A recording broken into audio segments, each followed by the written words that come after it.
नमस्कार। R O special test Hindi full 60 प्रश्नों का ये टेस्ट है और आप लोग अपना स्कोर ज़रूर बताइएगा। शुरुआत करते हैं। पहला प्रश्न है, रेखांकित शब्दों का विलोम शब्द बताइए। पहला प्रश्न है, वह स्थूल काय वाला है, यानी स्थूल यहाँ पर रेखांकित है। स्थूल का विलोम क्या होता है? स्थूल का मतलब क्या होता है? स्थूल का मतलब होता है बड़ा। तो बड़ा का विलोम छोटा होता है और छोटा को सूक्ष्म कहा जाता है, यानी ऑप्शन बी इसमें सही होगा। स्थूल का विलोम सूक्ष्म होता है। ओके। शेष जो विकल्प दिए गए हैं इसमें सापेक्ष का विलोम निरपेक्ष होता है, कृश का विलोम पुष्ट होता है और निर्गुण का विलोम सगुण होता है। अगला है, पंजीकृत पत्र में बाएं तरफ नीचे प्रेषक का नाम लिखा होता है। प्रेषक यहाँ पर अंडरलाइन है। प्रेषक का विलोम क्या होगा? प्रेषक का विलोम प्रापक होता है। ऑप्शन बी इसमें सही होगा। अगला है, संत तुकाराम ने पितरों का आवाहन किया। आवाहन का विलोम यहाँ पर आपको बताना है। आवाहन का विलोम विसर्जन होता है। ऑप्शन ए इसमें सही होगा। ओके। अगला है, परमात्मा ही सर्वज्ञ है। सर्वज्ञ का विलोम, सर्वज्ञ मतलब सब कुछ जानने वाला और अल्पज्ञ का मतलब होता है कम जानने वाला, यानी ऑप्शन बी इसमें सही होगा। ओके। अगला है, अच्छा दृश्य आँखों को प्रिय लगता है। दृश्य का विलोम, दृश्य का विलोम श्रव्य होता है। ऑप्शन ए इसमें सही होगा। बाकी जो शेष दिए गए हैं उनको देख लीजिए। प्रत्यक्ष का अप्रत्यक्ष होता है, अच्छा का खराब होता है और मधुर का कटु होता है। योगी ईश्वर में रमण करते हैं। योगी का विलोम, योगी का विलोम भोगी होता है। ओके। योगी का विलोम भोगी होता है। ऑप्शन बी इसमें सही होगा। शेष का देख लीजिए। रोगी का विलोम निरोगी होता है, रंक का राजा होता है और रक्षक का भक्षक होता है। ईश्वर सर्वत्र व्याप्त है। व्याप्त का विलोम क्या होगा? व्याप्त का विलोम अव्याप्त होता है। ऑप्शन ए इसमें सही होगा। ओके। अगला है, यात्रा के समय शकुन अपशकुन का ध्यान नहीं देना चाहिए। यहाँ पर शकुन का विलोम क्या होगा? देखिए इसमें स्वयं दिया हुआ है, शकुन का विलोम अपशकुन होता है। ऑप्शन सी इसमें सही होगा। ओके। विधि सम्मत का विलोम विधि विरुद्ध होता है। कीर्ति का विलोम अपकीर्ति होता है और निर्गुण का विलोम सगुण होता है। अगला है, यथार्थ मनुष्यों को मानवीय मूल्यों का अनुसरण करना चाहिए। यथार्थ का विलोम कल्पित होता है। ऑप्शन ए इसमें सही होगा।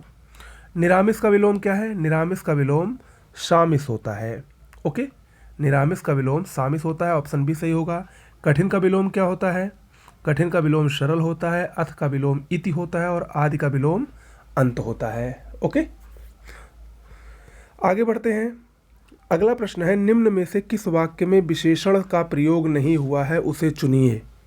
4 ऑप्शन दिए गए हैं, सोच के बताइए। देखिए इसमें जो चौथा दिया गया है वह छात्र है, इसमें विशेषण का प्रयोग नहीं हुआ है। बाकी तीनों वाक्यों में विशेषण का प्रयोग हुआ है। तीनों वाक्यों में अगर आप देखें तो इसमें चतुर विशेषण है, इसमें अच्छा विशेषण है और इसमें मेहनती विशेषण है। ओके। अगला है, राम की गाय काली है। इस वाक्य में विशेषण का चयन कीजिए। राम की गाय काली है, बहुत ही आसान है, इसमें काली शब्द विशेषण है। ऑप्शन डी इसमें सही होगा। और ये कौन सा विशेषण है? गुणवाचक विशेषण है। अगला प्रश्न है, निम्न में से एक विशेषण शब्द है, इसमें सुंदर विशेषण है। ऑप्शन ए होगा सुंदर। सुंदर इसमें विशेषण शब्द है। अगला है, इनमें से कौन सा शब्द विशेषण नहीं है?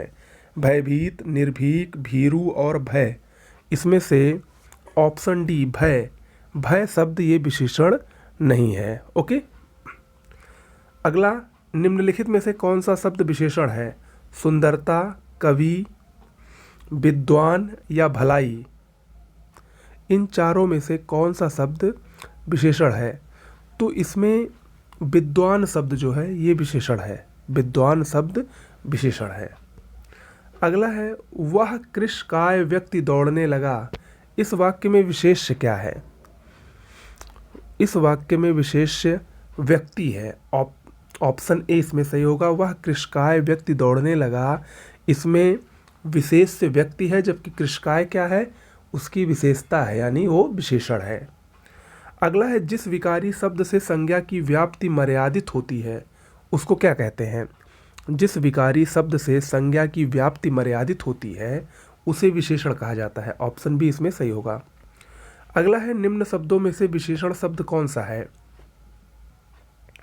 इन चारों में बहुत ही आसान है ये, पांचवा जो है, पांचवा ऑप्शन ए, ये विशेषण शब्द है। अगला है निम्नलिखित में से क्रिया विशेषण कौन सा है। ये कई बार आया है और जो इसमें उदाहरण दिया गया है धीरे धीरे, ये रीतिवाचक क्रिया विशेषण है। ऑप्शन बी इसमें सही होगा। अगला है दोनों शब्द किस प्रकार का संख्यावाचक विशेषण है। दोनों शब्द ये समुदाय बोधक संख्यावाचक विशेषण है, क्योंकि इसमें एक समुदाय का स्पष्टीकरण इससे हो रहा है। ओके, चलिए अगला है तत्सम शब्द और तद्भव को देखते हैं। दीर्घ का तत्सम रूप है। दीर्घ का तत्सम दृष्टि होता है। ऑप्शन डी इसमें सही होगा। मुद्री का तत्सम क्या होता है। मुद्री का तत्सम मुद्रिका होता है। ऑप्शन डी इसमें सही होगा। ओके, अगला है मक्खन का तत्सम रूप है। मक्खन का तत्सम रूप मृक्षण होता है। ऑप्शन डी इसमें सही होगा। ओके, अगला है निम्नलिखित में से तत्सम शब्द कौन सा है। इन चारों में से आपको बताना है तत्सम कौन है। देखिए इसमें दिन जो है ये तत्सम शब्द है और बाकी शेष तीनों ये तत्सम शब्द नहीं है। अगला है निम्नलिखित तत्सम तद्भव शब्दों के युग्मों में से कौन युग्म त्रुटिपूर्ण है। इसमें गोमय गोमर, गोमय गोबर बिल्कुल सही है। क्षीर खीर बिल्कुल सही है। शपथनी सौथ बिल्कुल सही है। लेकिन पर्यंक पटरी गलत है। पर्यंक का तद्भव पलंग होता है, ना कि पटरी होता है। तो इसमें ऑप्शन सी त्रुटिपूर्ण है, यानी यही सही होगा। अगला है निम्न विकल्पों में से दिए गए विकल्पों में तद्भव शब्द का चयन कीजिए। ये जो 5 प्रश्न दिए गए हैं इसमें आपको तद्भव शब्द बताना है। 26वां प्रश्न में देखिए, खंडगृह, खजूर, क्षत्रिय और स्तंभ, इसमें से अगर आप देखें तो खजूर शब्द ऑप्शन बी ये तद्भव शब्द है। इसका तत्सम खरजूर होता है। ओके, और शेष तीनों जो दिए गए हैं वो तत्सम शब्द हैं। खंडगृह का तद्भव खंडहर होता है। क्षत्रिय का तद्भव खत्री होता है और स्तंभ का तद्भव खंभा होता है। ओके, 27वां प्रश्न देखिए, खादन, खरपर, छार और खीर, इसमें आपको बताना है कि तद्भव कौन सा है। तो इसमें तद्भव ऑप्शन डी खीर है। खीर क्षीर का तद्भव होता है। ओके, जबकि खादन ये तत्सम है, इसका तद्भव खाना होगा। खरपर का तद्भव खप्पर होता है और छार का तद्भव खार होता है। 28वां प्रश्न है, क्रोश, कोष्ठिका, खरजू और कोख, इन चारों में से तद्भव शब्द कोख है। कोख का तत्सम कुक्षी होता है, कुक्षी। ओके, जबकि शेष तीनों तत्सम हैं। क्रोश का तद्भव अगर हम देखें तो कोश होता है, कोष्टिका का कोठी होता है और खरजू का खाज होता है तद्भव। अगला है छुर, खुर, छोदन और क्षेत्र, इन चारों में से तद्भव शब्द खुर है। खुर ये छुर का तत्सम है। ओके, खुर जो है ये छुर का तद्भव है, सॉरी। ओके, जबकि छोदन का तत्सम खोदना होता है, क्षेत्र का खेत होता है और छुर खुर का होता है। ओके, अगला प्रश्न है गेंद, गोधूम, गुहा और गो, इसमें से आपको बताना है कि तद्भव शब्द कौन सा है। गेंद कंदुक का तद्भव होता है। ओके, जबकि गोधूम, गो और गुहा ये तत्सम है। इसके तद्भव देख लीजिए, गोधूम का तद्भव गेहूँ होता है, गो का तद्भव गाय होता है और गुहा का तद्भव गुफा होता है। ओके, चलिए अब आगे बढ़ते हैं। वाक्यांश के लिए एक शब्द को देखते हैं। जहाँ लोगों का मिलन हो उसके लिए एक शब्द क्या होगा। इसके लिए एक शब्द होगा सम्मेलन। ऑप्शन सी इसमें सही है। अगला है जो कानून के विरुद्ध हो, इसके लिए एक शब्द क्या होगा। जो कानून के विरुद्ध हो, इसके लिए एक शब्द होता है अवैध। ऑप्शन डी सही होगा। रंग भवन, रंग भवन क्या है। रंग भवन नाट्यगृह को कहा जाता है। ऑप्शन सी सही होगा। त्रिकालज्ञ, त्रिकालज्ञ यानी सर्वज्ञ, सर्वज्ञ जो होता है उसको त्रिकालज्ञ कहा जाता है। प्रतिघात, प्रतिघात क्या है। प्रतिघात का आशय होता है चोट के बदले चोट। ऑप्शन ए इसमें सही होगा। अगला है जिसे भले बुरे का ज्ञान ना हो, इसके लिए एक शब्द क्या होगा? जिसे भले बुरे का ज्ञान ना हो, उसके लिए एक शब्द होगा अबोध। जिस पर मुकदमा चल रहा हो, जिस पर मुकदमा चल रहा हो, अभियुक्त। ऑप्शन डी इसमें सही होगा। ओके, इसमें एक शब्द आया है अवीरा। अवीरा किसको कहते हैं? पुत्रहीन स्त्री को अवीरा कहा जाता है, याद रखिएगा। अगला है बिना वेतन काम करने वाला, अवैतनिक। ऑप्शन ए इसमें सही होगा। कठिनाई से होने वाला, कठिनाई से होने वाला के लिए एक शब्द होगा दुःसाध्य। ऑप्शन ए इसमें सही होगा। जिसकी ग्रीवा सुंदर हो, जिसकी ग्रीवा सुंदर हो उसको सुग्रीव कहा जाता है। ऑप्शन सी इसमें सही होगा। ओके, चलिए अब शुद्ध वाक्य इसमें बताइए आप लोग। 41वां प्रश्न में चारों ऑप्शन देखकर बताइए कि कौन सा वाक्य इसमें शुद्ध है। देखिए, इसमें फलों का विक्रेता मुझे प्रतिदिन फल दे जाता है, यानी ऑप्शन सी, यही इसमें शुद्ध है। बाकी और जो शेष तीनों हैं ये अशुद्ध हैं। पहला देखिए, तुम्हारे से कोई काम नहीं हो सकता, अगर इसका हम शुद्ध रूप देखें तो होगा कि तुमसे कोई काम नहीं हो सकता। नेताजी की मृत्यु क्षोभजनक है, क्षोभजनक यहाँ पर नहीं होना चाहिए, नेताजी की मृत्यु दुखद है। इसका होगा दिन भर वह परिश्रम करता है, कड़ा नहीं, कड़ा यहाँ पर गलत लिखा है। ओके, अगला प्रश्न है निम्न में से कौन सा वाक्य अशुद्ध है? तुम तुम्हारे घर चले आओ, देखने से ही लग रहा है यही अशुद्ध है और बाकी 23 तीनों शुद्ध हैं। ओके, इसका सही शब्द शुद्ध क्या होगा? तुम घर आओ या तुम घर जाओ। अगला है निम्नलिखित में से कौन सा वाक्य शुद्ध है? इसमें आपको बताना है कि कौन सा शुद्ध है। तो इसमें बहुत ही आसान है, ये कहा भी जाता है प्रत्यक्ष को प्रमाण की आवश्यकता नहीं होती, यानी ऑप्शन सी इसमें सही होगा। ओके, अगला प्रश्न है निम्न में से कौन सा वाक्य शुद्ध है? पिताजी बाजार से सब्जी लाए। ऑप्शन सी इसमें भी सही होगा।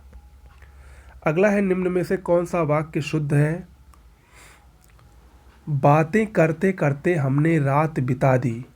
ऑप्शन ए, यही इसमें शुद्ध होगा, बाकी शेष तीनों अशुद्ध हैं। अगला है इनमें से कौन सा शब्द शुद्ध है? बताइए कौन सा शब्द शुद्ध लिखा गया है? इसमें तो सबसे शुद्ध लिखा गया है पानी। ऑप्शन ए सही होगा। उज्ज्वल ऐसे लिखा जाता है, 2 बार आधा जा रहता है, उज्जवल। ओके, द्वंद्व भी गलत लिखा है, द्वंद्व ऐसे लिखा जाता है, ये सही होगा द्वंद्व। और वाल्मीकि नहीं, वाल्मीकि होता है, वाल्मीकि। ओके, ये ऐसे शुद्ध होता है वाल्मीकि। ठीक है, तो पानी सही है इसमें। अगला है निम्नलिखित शब्दों में से शुद्ध शब्द कौन सा है? जिजीविषा। जिजीविषा शुद्ध कैसे लिखा जाता है? जिजीविषा शुद्ध ऑप्शन बी, ये वाला सही है, जिजीविषा। ओके, अगला है वर्तनी की दृष्टि से इनमें अशुद्ध शब्द कौन सा है? वर्तनी की दृष्टि से इसमें यानी शब्द अशुद्ध है। ऑप्शन ए, इसका शुद्ध होगा यानी। ठीक है, अगला बहुत ही महत्वपूर्ण है, कई बार आया भी है। वर्तनी की दृष्टि से कौन सा शब्द सही है? ज्योत्सना। ज्योत्सना शुद्ध कैसे लिखा जाता है? ऑप्शन बी, ये वाला ज्योत्सना सही है। वर्तनी की दृष्टि से कौन सा शब्द सही है? सन्यासी कैसे लिखा जाता है? सन्यासी ऑप्शन ए। ऑप्शन ए में जो सन्यासी लिखा है यही शुद्ध है। चलिए अब पर्यायवाची शब्दों को देखिए। पर्यायवाची की दृष्टि से एक वर्ग शुद्ध है, चारों देख के बताइए कि कौन सा इसमें सही है। देखिए, इसमें सिंह, पंचानन, नाहर और मृगार, यही इसमें सही है क्योंकि ये सब शेर के पर्यायवाची हैं। ओके, दूसरे में देखिए रवि, सूर्य, दिनकर, ये तो सूर्य के पर्यायवाची है, लेकिन तरड़ी ये नौका का पर्यायवाची होता है। ओके, समझ में आया? अग्निपावक, अनल, ये सब आग के पर्यायवाची हैं, लेकिन ये नहीं है पिशुन। इसी तरह ये भी, इसमें भी अशुद्धता है, तो कुल मिला के ऑप्शन ए इसमें सही होगा। अगला है निम्नलिखित में से एक पत्थर का पर्यायवाची नहीं है। इसमें से पत्थर का पर्यायवाची पशम नहीं है। पशम, पशम पत्थर का पर्यायवाची नहीं होता है। ऑप्शन सी इसमें सही है और शेष सभी पत्थर के पर्यायवाची हैं। अगला है यमुना का पर्यायवाची निम्न में से कौन नहीं है? Option B, Tanuja. तनुजा पुत्री का पर्यायवाची होता है, ना कि यमुना का। जबकि रविजा, सूर्यजा, अर्कजा, यमुना को कालिंदी भी कहा जाता है, कृष्णा भी कहा जाता है, ये सब क्या है, यमुना के पर्यायवाची हैं। सूर्य श्रुता भी कहा जाता है। अगला है निम्न शब्दों में से एक शब्द शंकर का पर्यायवाची नहीं है। इसमें से शंकर का पर्यायवाची शशधर नहीं है। ऑप्शन डी शशधर, ये चंद्रमा का पर्यायवाची होता है, ना कि शंकर का। अगला है निम्न में से एक शब्द आम का पर्यायवाची नहीं है। आम का पर्यायवाची इन चारों में से ऑप्शन सी अम्बु। अम्बु ये आम का पर्यायवाची नहीं होता है, ये जल का पर्यायवाची होता है। अगला है निम्न में से एक विष्णु का पर्यायवाची शब्द नहीं है। विष्णु का पर्यायवाची इन चारों में से ऑप्शन डी कमलासन। कमलासन ये विष्णु का पर्यायवाची नहीं है। कमलासन ये लक्ष्मी का पर्यायवाची होता है, लक्ष्मी का। ओके। अगला है मीनाक्षी का पर्यायवाची शब्द है। ये प्रश्न बहुत ही महत्वपूर्ण है और विवादित भी अक्सर रहता है। ये मीनाक्षी का पर्यायवाची शब्द, सही शब्द अगर देखा जाए तो सुंदरी होता है। ऑप्शन ए इसमें सही होगा। ओके। अगला है कौन सा शब्द नाग का पर्यायवाची नहीं है। नाग का पर्यायवाची शब्द इन चारों में से तुरंग नहीं होता है। तुरंग घोड़े का पर्यायवाची होता है और से सभी नाग यानी सांप के पर्यायवाची हैं। अगला है कौन सा शब्द दैत्य का पर्यायवाची नहीं है। दैत्य का पर्याय भूसुर नहीं होता है। भूसुर ब्राह्मण का पर्यायवाची होता है। ऑप्शन सी इसमें सही होगा। अगला है मदिरा का पर्यायवाची इनमें से कौन सा नहीं है। देखिए अमी जो है ये मदिरा का पर्यायवाची नहीं बल्कि अमृत का पर्यायवाची होता है और बाकी शेष तीनों सही हैं। ओके। तो कितना आपका सही हुआ कमेंट बॉक्स में लिखकर बताइएगा। नमस्कार।